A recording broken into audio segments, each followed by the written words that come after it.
Hello student, ये RMO की problem है। इसमें एबीसी एक ट्रायंगल है। एबी की लेंथ 13, एसी की 14, बीसी की 15 है। अब इसमें एक जो है ये पूछा गया है कि ये जो सर्किल है वो एबी और एसी को टच करता है और इस सर्किल का जो सेंटर है वो बीसी पर है। तो ये बताया जाए कि इसका रेडियस क्या है। तो इसमें इंटरेस्टिंग बात ये है कि अगर दो साइड को कोई टच करता है तो उनका सेंटर एंगल बाइसेक्टर पर होता है। एंगल बाइसेक्टर से ही दोनों ये परपेंडिकुलर डिस्टेंस इक्वल होंगे और सेंटर इस बीसी पर है और वो सेंटर इस एंगल बाइसेक्टर पे। एंगल बाइसेक्टर सामने वाली साइड को डिवाइड करता है AB is to AC ratio में। अब ये BC 15 सेंटीमीटर है तो BD की वैल्यू होगी 13/13 + 14 × 15।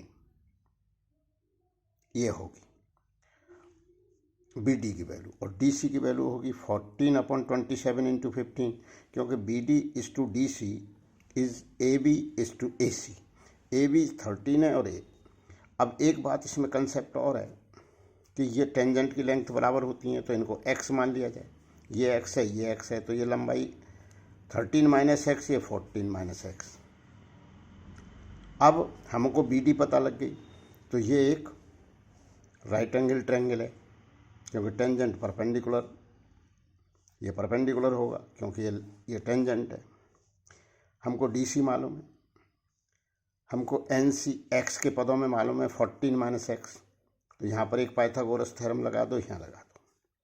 हमारे पास दो अननोन है R एंड X, फिर उनको सॉल्व कर लो। अब क्या हुआ, ये रहा R² बराबर BD² - BM²। अब ये चलते चले गए, R² बराबर ये, इन दोनों को इक्वल कर दिया।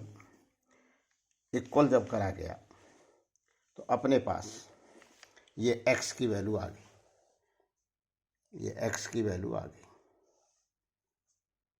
ये X की वैल्यू आ गई।